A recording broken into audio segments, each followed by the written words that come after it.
Welcome back to the Your Voice Here podcast. My name's Jeremy Chapman and I've got a special episode in store for you today. I'm joined by 1/3 of the founding partners of Festival of the Girl, Abi Wright. Abi is coming in to talk to us about Festival of the Girl 2022, which I attended, and we'll talk about that, but also talking about the upcoming Festival of the Girl 2023 on the 21st of October at the Business Design Centre in Islington in North London. For more details, check out the show notes. What is Festival of the Girl, I hear you say? Well, it's a not-for-profit initiative that aims to inspire and engage girls aged 7 and 11 years old and to support adults to raise girls in a less stereotyped way. Let's bring on Abi and let's make a change.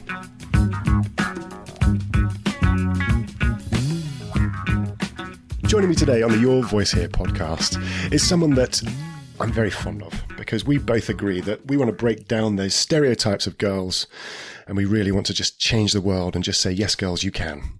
I'm joined by Abi Wright, one of the founders of Festival of the Girl. Abi, it's great to have you here today. Yes, thank you for having me. Oh, it really is wonderful. And as we've just touched on now, Festival of the Girl, I know you through that. But what I'd like you to do, really, if you wouldn't mind, is explain to me and all the listeners exactly what Festival of the Girl is and what it involves. Yes, of course. So Festival of the Girl was created by myself and my two other co-founders, Jen and Laura, in 2019. And we really created it because we want to break down these harmful gender stereotypes that are impacting everyone and impacting kids. But we obviously have a focus on girls from a very young age. They say that gender stereotypes are set in girls and boys, by the age of 3. Yet you look at a lot of initiatives to try and break down these stereotypes, and they're not really coming into force until secondary school when kids are already teenagers. And we believe that's far too late to be having these conversations and to be interacting with these kids. So we created a festival for primary school age girls. And we do it in October because in October is International Day of the Girl. And we want International Day of the Girl to be celebrated globally just as much as International Women's Day is. So we have a festival every October and it's all activity based, really exciting. And it's about getting girls from the age of 7 to 11 through the door with their families, with their carers, and getting them having fun, trying something new, and leaving with a boost of confidence. And that is exactly what I saw last year when I attended, is I just observed, because this was my first time attending, and I hadn't even... Because with lockdown and things, you did like virtual festivals. We did, and I was yes. aware of all of it, but actually coming along on the day, and I'd recommend this to everyone. If you're a parent with children, regardless of boys or girls, you should go along, because it was such an incredible day, really impactful. Watching the children come in with this enthusiasm and not quite sure what to expect, to then watch them come out and watch them standing tall as yes. Not just children, they come out as people who have been inspired. And it's this isn't an exaggeration. I remember filming Meredith, this is my wife, coming out of Festival of the Girl last year, and she too was exactly like these children who are just brimming with enthusiasm, because it is such a fantastic day. Well, thank you. So I loved it. I loved coming around last year to see. And at first, I think the aim was we were going to try and record lots of bits and do lots of bits of podcasting. But actually, I just thought, I think we just want to capture everything, because it's so real. And it really, it sounds such a stupid used phrase. So it's so real. Well, what's the opposite then? It's fake. But no, it's to understand it, you really have to go there to yes. witness. And I think, look, I'll be honest. I've got male friends who are chauvinistic pigs, yeah. and they're probably, their view of Festival of the Girl will be militant feminazis, burning photos of men, and how polar opposite, and how wrong they could possibly be. And that's where, again, I hate this silly attitude that people have. So the message for me then is it's not just for girls. Yes, I mean absolutely, and when we created it, it was very much with girls in mind. We are 3 women. We were girls. We actually, between us, we have 6 daughters. So we are very, there's a lot of girls in our lives. So when we're thinking about the activities, what we want to be there, we've got this idea of a 7 to 11-year-old girl in our mind. But we ask everyone to bring their brothers, bring their cousins, bring their friends, because boys need to see these role models just as much as girls do. And also they need to see their sisters or their cousins trying things that they wouldn't normally try. We're just aware that it's a tricky one, because I think when you hear as a young boy, I would imagine that when you hear Festival of the Girl, you might sort of immediately switch off because of the girl in the title. So that's why we say to the girls and the parents, just bring the boys along, because we know they will love it just as much as the girls do. Oh, it's a day really celebrating not just girls, but also about celebrating childhood, of really, really encouraging kids to be kids, to leave behind a lot of these complications that children will take on, probably subconsciously without realizing it, because it's everywhere. And that's what I found so beautiful about it last year. It was just so pure. It was children being children, and it was parents enjoying being with children being children. And all of the people who were there, the exhibitors, one that jumps out immediately was the football coach, Coach Ali. Yes. And she was brilliant. She made my day. Even though I'm an Arsenal fan, she's a Tottenham fan, so there was a bit of rivalry. Wow. But we set our differences aside, and she was absolutely fantastic. Now I coach young boys football as well, and I wish that a lot of the coaches I used to work with would come along to watch how Coach Ali does it, because it's done in a way that is appreciating its children. It's a day for children, not just to pay lip service to parents who are listening in. It's actually a day that is dedicated for kids, and that's the thing I found with. And I had a whole conversation at length with Coach Ali about this, of saying you really understood that. You spoke to those children. You weren't talking to the parents to then talk to their children, if you know what I mean. It's such a breath of fresh air to see. So I would completely encourage people to come along. So it's in October of this year, October 2023, and we're going to put links and everything in the show notes. Yes, please. And I'll be shouting about it, because as a father of daughters as well, I absolutely agree with what you're trying to do and the message that should be out there, because to me it's a message of common sense. It's a message of, well, hold on a minute, who says that why is it only women can do that and boys can only do this? Why is it? And often it shows that men have overcomplicated things. If we use the example of the football coaching, is these male football coaches will watch Match of the Day and they'll pick up tips from when they're watching Premier League football, and then they'll try and translate that to a language that children can understand. And kids are going, I don't understand. I'm just here to have fun. Yes. I'm not here to prove a point. I'm just here to have fun. Absolutely. And that's what I took away from Festival of the Girl was, again, the fun levels were just, I can't wait. This isn't fake enthusiasm. I'm really excited about coming along this year, because I felt like there was so much I didn't do last year. It was like going to Disneyland for the first time. I was like, I've got to go and do that now. And I want to have a go with the lightsabers.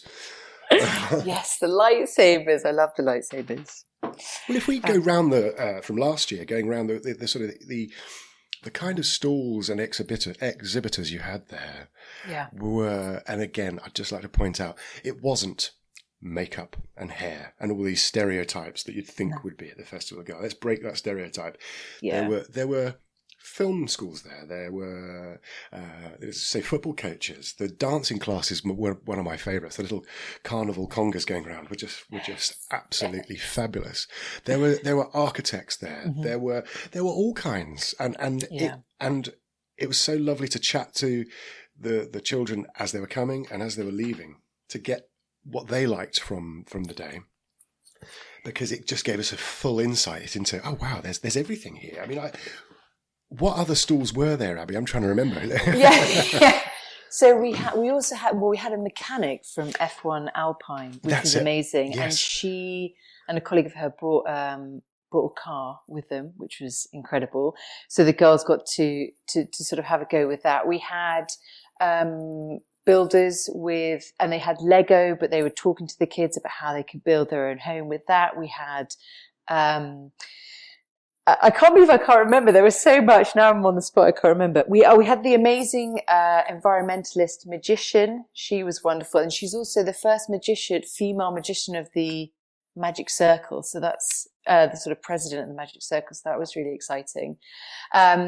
We had the wonderful women from Island Girls Rock who were doing so much in that lovely one corner where they were talking a lot about helping girls to really understand their heritage, where they're from, but really getting the girls to look into mirrors and talk about really positive ways they can speak about themselves. And they're just so wonderful. We had the amazing charity Safe Passage, who, obviously doing a lot of work at the moment. It's all about how we can get refugees safely over here as a family, not as one parent or as children. And they are always so popular, and they had so many young girls writing letters to their MPs about the work that they're doing, which was amazing. What else? We had girls wiring plugs with electricians, which was fun. We had lots of things around sustainability. We had a lovely bookshop, and then we also had all the workshops that were going on upstairs from different authors around things like activism, consent, all those wonderful things. And lots more. And so much more. That's the thing. Trying to sum it up is difficult. I remember at school there would be these career fairs, and you'd go around and you'd go and chat to different people. But again, that was really stereotypical. So the girls would be chatting to the people about bank jobs, whereas the boys would be chatting to the territorial army or the police officers, and it was just so stupid. Yeah. Which, incidentally, any of the career choices they ever offered us at these careers fairs were never anything exciting. Whereas Festival of the Girl actually gives you a far better insight into shaping and having a go with your career. Don't just put yourself into one lane. Definitely. Do be prepared to change and shapeshift and adapt to situations. Absolutely. And I think there are so many career paths out there that, as a young person, and even myself, that I'm learning, you just don't know about. No. And that's what I think, when you start to discover more of those areas. Like, we have this wonderful woman, Christina, who's an aerospace engineer, and you start talking about all those different areas you can work within that field, or within coding, or there's so many exciting roles that you would never normally think about. So sharing that with the kids that come along and getting them trying things that, we're very, something that was always very important for us from the start was that it was all activity based, so that the kids try. It's not just, we're not talking at them. We don't ever want to be talking at them. We want them to be physically having a go, because that makes such a difference, I think, when you actually physically have a go at wiring a plug. Or we did have that amazing of the medical mavericks, and kids could draw blood from a fake arm, and there's sort of this red blood paint everywhere, which was great. But they all got to have a go, and I think that's what really, really helps to make an impact as well. Yes, yeah, absolutely. Because in school, it's very linear. It's very much you're on a conveyor belt. These are your choices, and that's it. Once those choices have gone, you've lost your opportunity. Whereas Festival of the Girl to me was like, well, no, even if you've had a go at that, there's still other options available. And even if you then have a go at those, there's still other options available. It was just that, let's say yes kind of attitude of that. It's everyone's having a go. And it doesn't matter if you don't fit into that category at first. You can find other areas you will fit into. And gradually, once you fit in, it'll all just spread out perfectly anyway, and everything just flows. So it was so important. As I say, I can still remember when I was at school, and the options were limited, and it was all very much a focus on boys do this, girls are going to do this. Girls are going to be doing home economics, childminding, and sewing and textiles, whereas the boys will be doing car mechanics, banking, and sport. It was so, but no one stood there to go, hold on a second, this is really sexist, because it was just. It was subconscious bias again, wasn't it? It was just fed into us at school. So this really does just break those stereotypes down without being a let's talk to those silly men without being like you're burning your bras, shouting, going, down with men. Which, to be fair, even if you were, I'd be on your side as well, because I think good to know. Yeah, I can't stand. I can't stand. But I think it's so important that I would love to see more men there this year. Yes. I'd love to see more of these stereotypical men here. If we're trying to break the stereotype down, then let's get these stereotypical men there to come along to offer their view.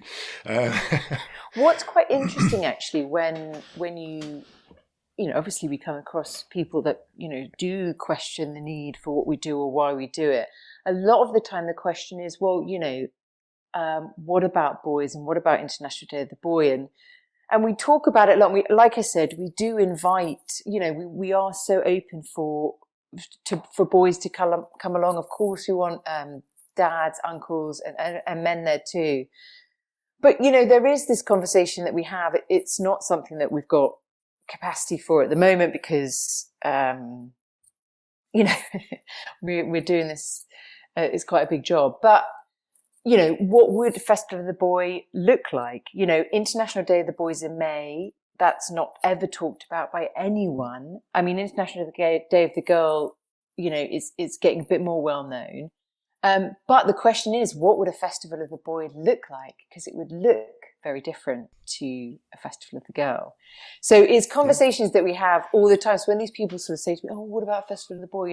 I ask them, I'm like, okay, so if we did that, what do you think it would look like? Because it would need to look really different. It would need to be more around, the fact that we want boys to be able to show their emotions. We want boys to realise that what equality looks like. We want that.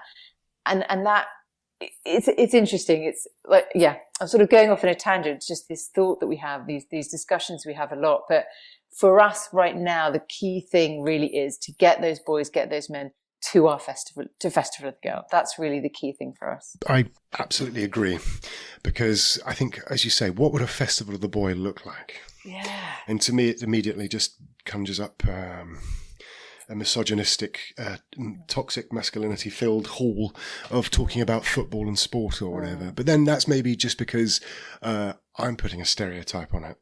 But I think actually, if we're going to break the stereotype, then I think it is important to get as many men along there, to bring the sons along, because if we're going to make a change, as has always been the way. I mean, I do some youth junior podcasting with a group with kids aged between 7 all the way up to 17. But the 7 to 11 groups, there's a lot of stereotypes the young boys still make. And it was funny because I was recording a few weeks ago, and there was a character who was saying, so what's the character going to be? Is it going to be a boy or a girl? And straight away the boys went, it's going to be a boy. And it's like, why? Because girls aren't as strong as boys. So immediately, but what I loved with this was actually I was there, and there was one of the teachers or instructors was there as well, and actually said, well, let's look at that, what you just said. Why do you think that? And again, it was just trying to break that stereotype down, but also trying to identify where they're getting that information from as to who we need to talk to. Yeah, of course. But I mean, it's everywhere, isn't it? It's TV, it's books, it's clothing, and the sort of slogans they have on clothing. It's everywhere. And and whether it's racial bias or gender bias or whatever, it's always there without even realizing it. And again, it's the parents are the main people that need to be making the change. Yeah, definitely. Parental responsibility is so key. And taking that time to explain things to your children will help everyone in the long run. We can't always just rely on teachers to do it for us. I would never give up my parental duties for anyone. And I think teachers have got, and I wouldn't want to take up teaching duties for anyone either. So I think it's a fair trade. Leave the teachers to do their role. We'll do our role as parents, but all singing in the same song sheet. And that to me is the key thing. And I suspect that is one of the biggest battles you have, I'm assuming, is parents and others thinking they know best. Do you know what? I think at the moment, we're not having any battles at the moment, because I think the people that are already sort of, on this journey that we're on, which is trying to break down these stereotypes, are the people that are attracted to what we're doing. So I think this, I think where we find the struggle at the most, but this is with our own kids, and what we notice is obviously gender stereotypes are everywhere, but they really come to fruition when the kids start school. You sort of see this sudden, immediate divide: girls over here, boys over there. You look at the playground, you see the boys domineering and taking over and playing lots in the middle, and the girls sort of more around the edges. You see it just really starts to, those stereotypes just really start to fall into place. I think that's why it was really key for us to be like, how do we then talk to these younger kids? So they have an awareness, so they realize, so they sort of so they understand it and they see it, and then they've got a choice. I guess that's all we're giving them, isn't it? A choice. Freedom of choice is the most powerful choice we have, really, as humans. And I think that's so important because, as you say, you're going to get children at home in isolated areas that will be just, well, not brainwashed, but it's just one side of the story going in. Yes, absolutely. And that's why I found it so important. And that's why I'm so glad I came last year. And thank you so much for having me, because it just helped me understand. And it's like, I completely understand now what it is you're looking to do. And actually just trying to give, as you say, arm children. When I say arm, that's probably the wrong word, but giving them the information that they need to help make a rational decision in their own life. Making freedom of choice, as I say, is the most powerful freedom of all. So it's so vitally important. And I also think there are a lot of adults that don't necessarily, when they think of the gender stereotypes and the boys love football and the girls love this, I don't think they really understand just how damaging they are, and they don't relate all of these issues we're having in our society as adults back to those gender stereotypes. There's no sort of like, oh, well, those two, boys love blue and girls love pink, it's fine. While we don't need to make such a big fuss about it. But I think it's sort of, it's educating like the parents to realize just what an impact it's having on the kids. And we can relate to it, can't we, in our own lives? Well, as adults, I can definitely see how gender stereotypes have held me back in many ways in my own life. So if we can really help people grown-ups to understand that, I think that will help us with this mission. Yeah, amen to that. It is. But we don't. It's. I know it's been banded around recently because of Prince Harry saying it, but it's this unconscious bias. Yeah, absolutely. That we automatically do, and to the point, I make jokes. I mean, I like to make ironic jokes, I should point out, about chauvinism, or because it's, to me, I'm poking fun at these ignorant men, and because it's the best. That's the way I like to be, highlight these men because they think that you're laughing with them, but actually you're laughing at them. And again, it just makes it that I've never understood. You said something quite funny there, actually, that's tickled me, as boys like blue, girls like pink. Yeah. Pink's always been one of my favourite colours. Like, give me the brighter neon pink, the better. Yes! Or fuchsia pink. I love pink. It's one of my favourite colours. But as a kid at school, you don't go walking around saying you like pink as a boy, because otherwise you get picked on. Although I was bigger than most boys, so actually maybe I was that change that happened. But and again, kids can do more. Boys can be doing more to help as well. Young boys can be doing more to help and to take the side and to just make sure that there's impartiality and to take the side of the girls. Yes. And to understand that often it will just be crap thrown their way that they're just having to deal with unnecessarily because of a silly society we live in. Absolutely. It's raising boys to be feminists. That's what it is, isn't it? Absolutely. Absolutely. Understanding that men aren't the superior race. I hate to break that to you boys, but you're not. What did I read somewhere the other day on Facebook? A friend of mine posted this picture and it said, at work you're replaceable, but at home you are never replaceable. Remember that. So I commented saying, all right, let me know how you get on when you're farting on your wife's face every day, calling her stupid, criticising her cooking, not carrying her weight, putting her down in front of her friends. Let me know how irreplaceable you are then. Yeah. Just think about that. And he was like, oh, no, I think you've taken this out of context. Like, no, I haven't. No. You're effectively saying that because you're the man in the house, you'll think you're some kind of lion. It's ridiculous. It's this attitude has to change. It really does. We've got a job on our hands though, but the more of us that can be doing it, the better. And my aim is to get as many people along. Oh, yes, please, please. So could you just remind me dates this year, when it is, Yes. how to sign up, what to do, all the information, please? Okay, so this year it's on Saturday, the 21st of October. It's at the Business Design Centre, which is in Islington, North London. And the best thing to do now, our tickets will probably go on sale in early September. So the best thing to do now is to either follow us on Instagram, Festival of the Girl, where we'll be posting about that. Or if you go onto our website, which is festivalofthegirl.com, a window will pop up and you can sign up to our newsletters. And we don't send many because we don't really have time, but we send the important ones like tickets are about to go on sale. And we do our best to have sort of different tiered tickets to make sure that they are as accessible for everyone as they can be. No, that's brilliant. And as I say, we're going to put all of the details in the show notes with all the links through to social media, etc., etc. But my advice to anyone listening now thinking of going, put it in your diary. Yes, straight away, please. so you don't forget. So you don't go, oh, I've booked something else in 21st of October. Put it in your diary now. Put a big red circle about it and say, I'm going to Festival of the Girl. Yes. And you'll see me there as well, because I'll be there, no doubt, with a microphone trying to chat to people again.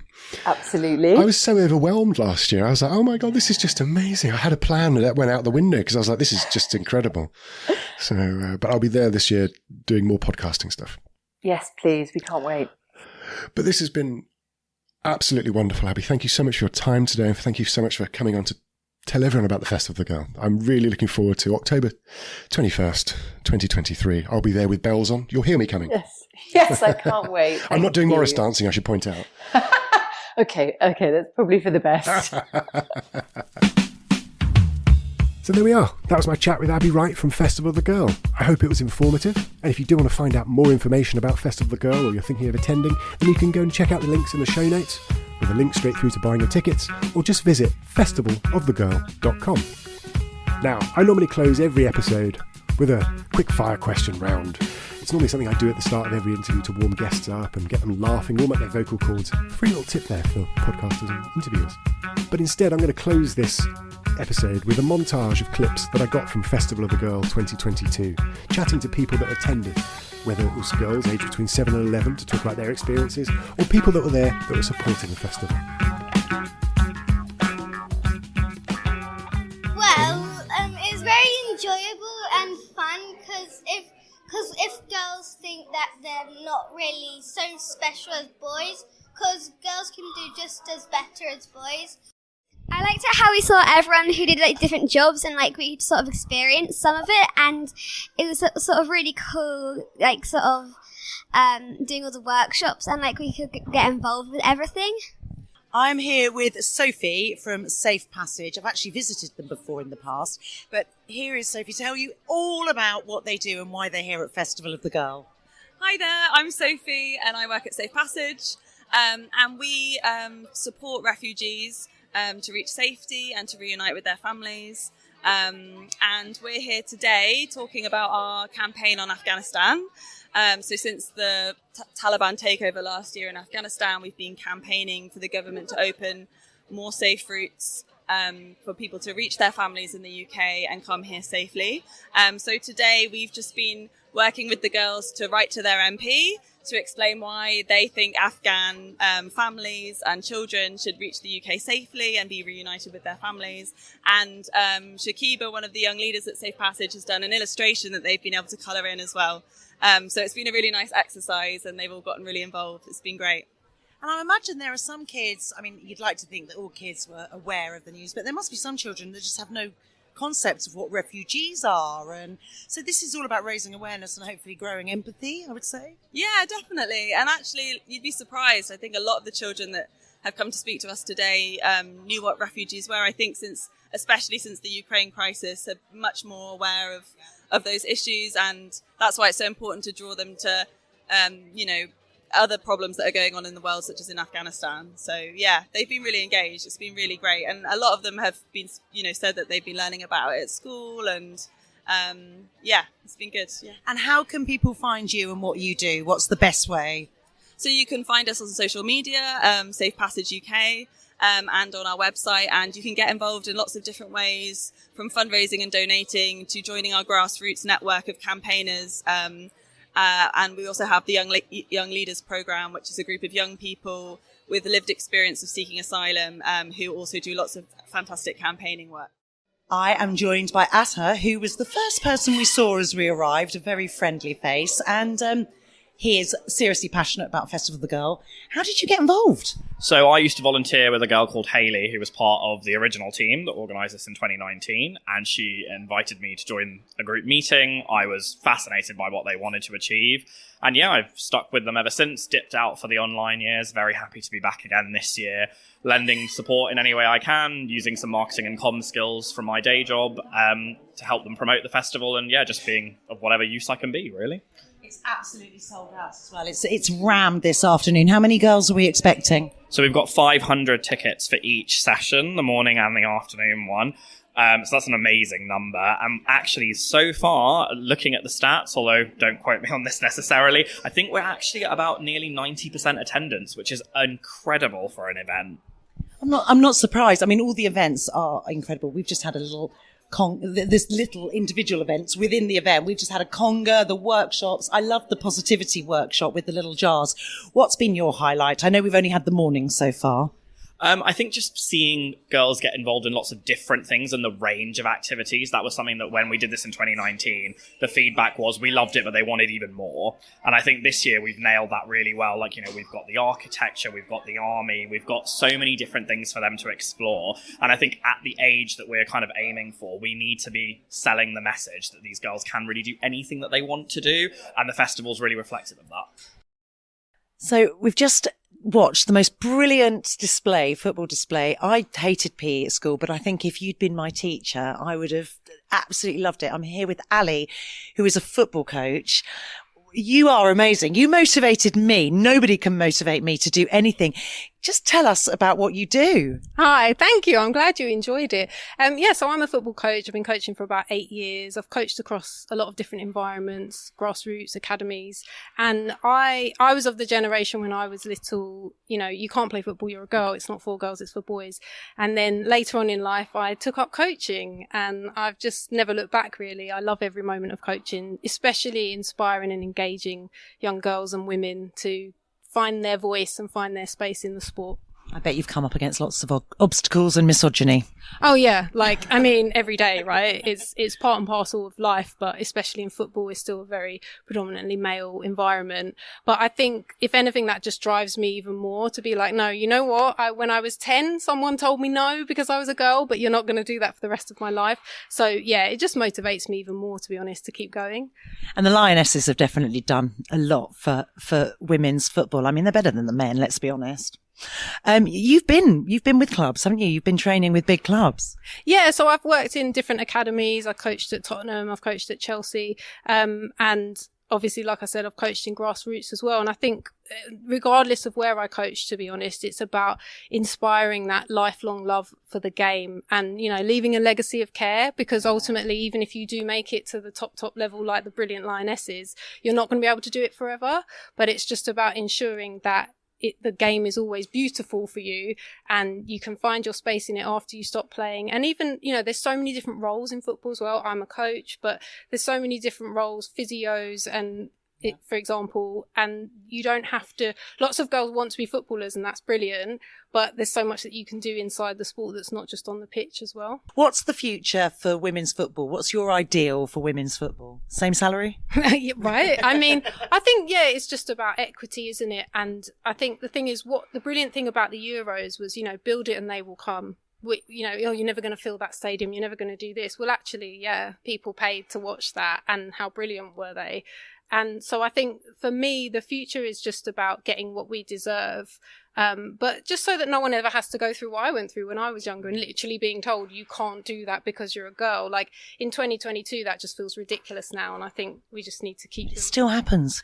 And it still happens around the world. You're doing something really amazing at the moment as well. And I know someone's donated these. Yeah, so just have to have a nice shout out to MITA because they kindly donated 50 footballs for free today so that I could come here and do this session. So that's amazing. MITA are particularly interested and invested in supporting grassroots football. So yeah, shout out MITA. I am joined by Avatara, which is the most amazing name. It's like a Marvel superhero name. It's absolutely incredible.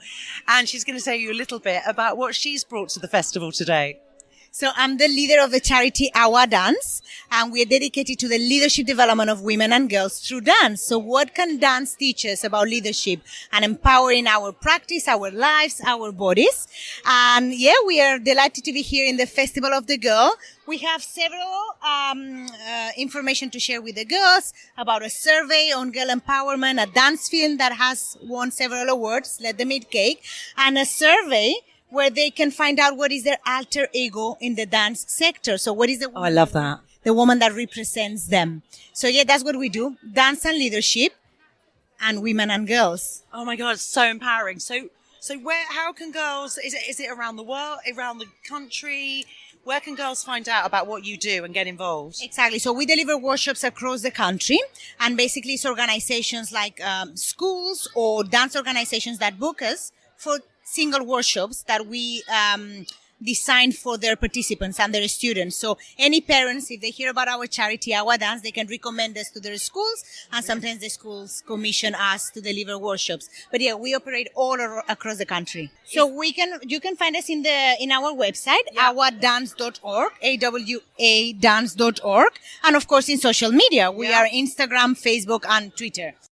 So people are leaving Festival of the Girl 2022. Who we got here to chat to? Meredith Hannah Chapman. What have you thought of the day today?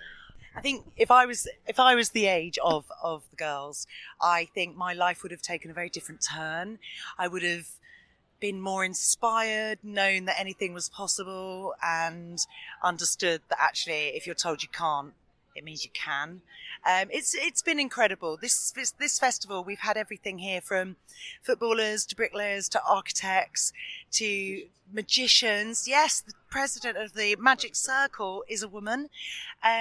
Just the most brilliant football coaches. The girls are all coming out now. It's been so brilliant. And yeah, I just don't know why it's only been 4 years. It should be forever. This should be a compulsory festival all around the world, inspiring and motivating young girls and letting them know that just because they're a girl doesn't mean they have limits.